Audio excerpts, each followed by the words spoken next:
आज ईश्वरपूर शहराने आविष्कार कल्चर ग्रुपचा 23वा संगीत महोत्सव जो प्रोग्राम आहे तो मोठ्या उत्साहाने एन्जॉय केला.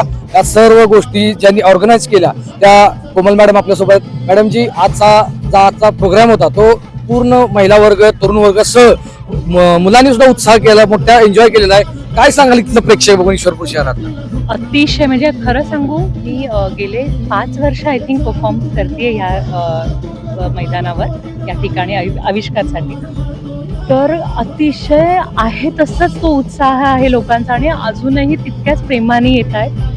मी स्वतः इतके दिवस गात होते, पण आता ह्यावेळेस म्हटलं मी न गाता माझ्या टीमला संधी द्यावी आणि सगळेजण अतिशय उत्तम सिंगर्स आहेत तर त्यांना ह्यावेळेस संधी द्यावी म्हटलं. आणि मी मागेपर्यंत जाऊन बघत होते, इतकी जोशात होती ऑडियन्स म्हणा की अगदी शेवटच्या सीटपर्यंत मी जाऊन पाहिलं. खूपच छान. आणि हा सगळं श्रेय सगळ्या टीमला, तुमच्या आविष्कार अख्ख्या ग्रुपला, सगळ्यांना मिळून जातं. आविष्कार ग्रुप हा पश्चिम महाराष्ट्राला खूप मोठा ग्रुप आहे.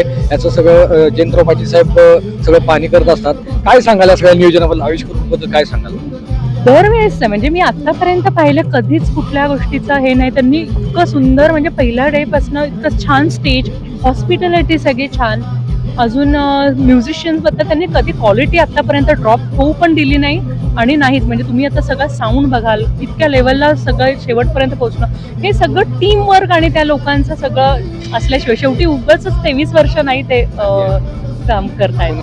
मॅडम, वर्षाचा शेवट आलेला आहे. आपण आज गावा तालुका ईश्वरपूर शहराला परवानगी दिली आहे. काय सांगाल इथल्या प्रेक्षकांना? वर्षाचा शेवट आहे. खरं तर असंच प्रेम करत राहा आमच्यावर. इतके वर्ष जे तुम्ही विश्वास दाखवला आमच्या सगळ्या, माझ्यावर रादर आणि माझ्या टीमवर, तर असंच प्रेम करते राहा आणि असंच आविष्कार वर्षानुवर्ष चालू आणि कलाकारांना खूप संधी मिळो ह्या स्टेजसाठी. खूप म्हणजे ऑडियन्स तुम्ही बघाल ना, इतके सुरात गात पण होते आमच्याबरोबर.